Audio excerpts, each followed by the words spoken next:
Hola chicas, ¿cómo están? Buen martes para todas nuevamente. Bueno, quería comenzar hoy brevemente con una síntesis acerca de las diferencias entre los cuentos, fábulas, leyendas, mitos, como componentes de la literatura. Este, en general, sí, si bien a una de las chicas ya le había tocado ese tema, voy a repasar estos conceptos específicos, las diferencias, y luego vamos a hablar un poquito sobre las bibliotecas. Eh, los cuentos podemos definirlos entonces como narraciones cortas y sencillas, largas y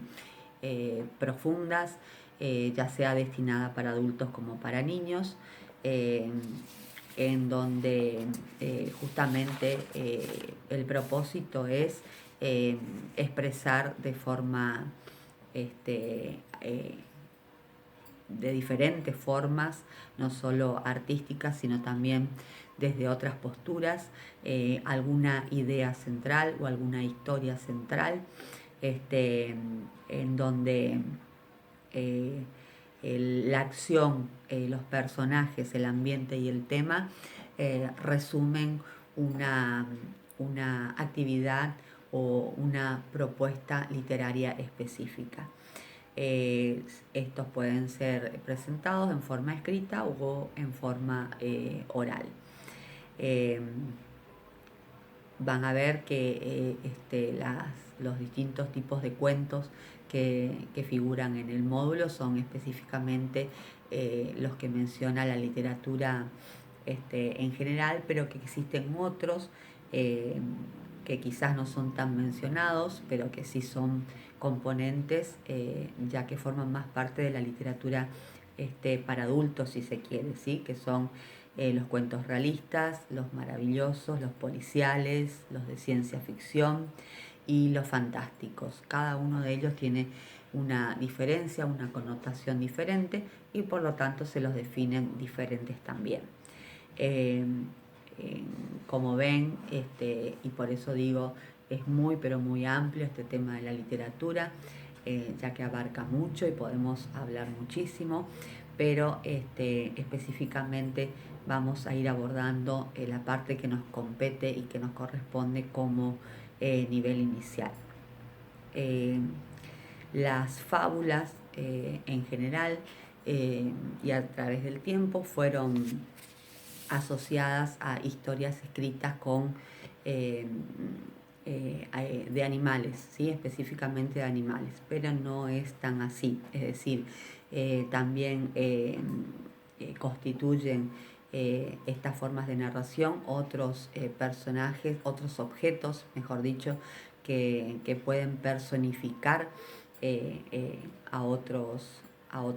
personajes, a otros elementos, a otros objetos que no son animales específicamente. Suelen ser, sí, narrativas breves, eh, ficciones, a las que se les llama ficciones, ¿sí? Y que generalmente dejan una enseñanza útil o moral, que es lo que hablábamos anteriormente, dejan una moraleja, ¿sí? Eh, con el tiempo, estas fábulas fueron siendo modificadas en cuentos y es por esto que hoy también encontramos esta parte de la moraleja o de la enseñanza en los cuentos. Los mitos son narraciones que justamente tienen que ver con todas aquellas expresiones de la cultura humana, que giran en torno a la cultura humana. ¿Sí? Son las narraciones que conforman las tradiciones, las creencias, los ritos y todo tipo de actividades humanas que son parte del mundo cotidiano y concreto del ser humano en un momento histórico determinado. Estas creencias suelen conformar la cultura de un pueblo, ¿sí? Eh, es por esto que primeramente son aceptadas y luego son llevadas al nivel de justamente especificación de un ámbito cultural determinado. pueblo, región, provincia, nación. La leyenda como narración escrita comienza como forma del hombre primitivo de poder contar, narrar experiencias que tenían que ver con objetos, lugares, personajes de su ambiente más inmediato, que era la naturaleza, ¿sí? Y como todavía en esa época no existía la parte de explicación científica, si se quiere, entonces la única posibilidad que tenían esos hombres de poder explicar lo que pasaba a su alrededor era a través de narraciones escritas, a las cuales se le denominaron leyendas. Estas fueron también a través del tiempo aceptadas popularmente y, este, y actualmente son parte de cada cultura, como les digo, de comunidades, de regiones, de pueblos y también de sociedades. Así que bueno, estas son las principales características que marcan a estas formas literarias de narración escrita. Vamos a mencionar entonces que lo común a todas tiene que ver siempre con la acción en sí de lo que se narra, el tema principal que se quiere transmitir, lo más importante, los personajes que intervienen en ellos, personajes humanos u objetos, y el ambiente o contexto que rodea a esa historia y a esa narración. Bueno, con respecto a la importancia de las bibliotecas dentro de las instituciones educativas, después vamos a continuar un poquito más ampliando en la clase, pero para comenzar, lo fundamental que quería exponer es que, bueno, es de suma importancia y necesidad, ya no puede estar ausente la biblioteca en ninguna institución escolar o educativa, y mucho menos en el nivel inicial. Desde este ámbito, desde este espacio, el niño va a ir tomando los primeros contactos con todo lo que tenga que ver con el ámbito literario. Primero con la manipulación de los libros, como hablaba otra de las chicas en un video,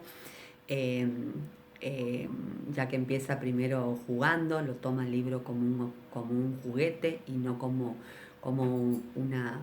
forma de interactuar con una historia, que es la realidad específica del libro, pero sí luego de a poquito va a ir justamente comprendiendo qué es un libro, para qué está, o un portador de texto, cualquiera sea, y va a ir haciendo de a poquito lo que hablábamos anteriormente como camino lector. Así que bueno, en una biblioteca escolar deben estar siempre todos los portadores de textos, los diarios, revistas, panfletes, carteles, guías de teléfono, agendas, libros de todo tipo, libros de estudio, libros de cuentos específicamente, de poesías, bueno, de las distintas formas de presentar la literatura. Este contacto entre lo escrito y a través de diversas formas de presentaciones, como son los portadores de texto, es lo que va a ampliar su primera visión, o la primera visión que tenga el niño con respecto a las diversas formas de puente que tiene el ser humano para poder conectarse con lo escrito, y que eso también le permita a él poder desarrollar diversas formas de comunicarse, de resolver problemas, de cubrir necesidades, y de toda fuente de, como les digo, puente entre el mundo exterior y el mundo interior o personal individual que tiene, ¿sí? Por eso es que deben estar presentes, como les digo, todos los tipos de portadores de texto. Es bueno que desde niño empiecen a conocerlos, empiecen a jugar con ellos, a palparlos, y a entender el significado de cada uno de ellos. Para que existe un diario, qué puedo hacer con él, que me informo, para qué sirve un libro diccionario, hablábamos de guías de teléfono que usábamos antes, bueno, ahora no se usan, pero podemos mostrarles y contarles que antes se usaban, las agendas, los libros de estudios específicamente, y llegando así de a poquito a todos los portadores de textos que tienen que ver con su mundo infantil específico. Como decíamos, las distintas formas, los cuentos, leyendas, fábulas, mitos, poesías, adivinanzas, trabalenguas, colmos, etcétera. Eh, Así que bueno, vamos a seguir comentando un poquito más acerca de este espacio tan importante que debemos tener y debemos también abrir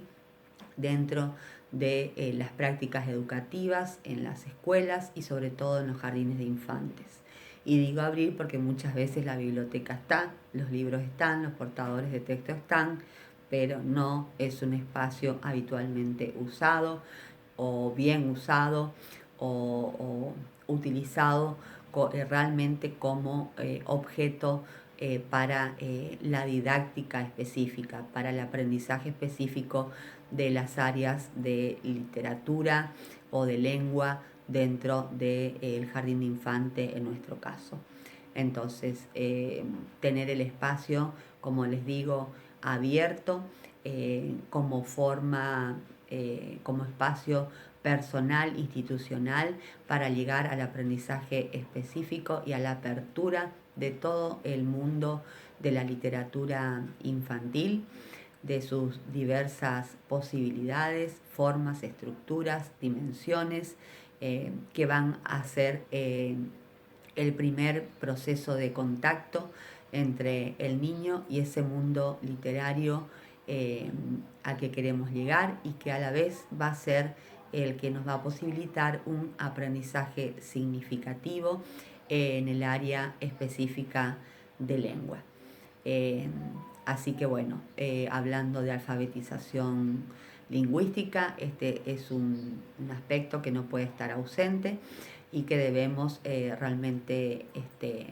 más allá de pensarlo y tenerlo, trabajarlo, utilizarlo desde las distintas maneras y con las distintas posibilidades, herramientas y estrategias didácticas que tenemos y que conocemos para hacer posible de ese espacio de la biblioteca un espacio de apertura al mundo de los libros, al mundo de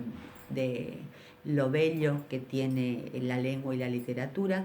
y también un espacio de contacto, inclusive de compañerismo, un espacio social de relación entre los integrantes del grupo escolar, del jardincito, y de el mundo de los libros y de la literatura. Así que bueno, eh, continuamos como les digo y como hacemos siempre, con otras connotaciones que no podemos dejar de recordar y olvidar, tratando este módulo en torno a la literatura infantil.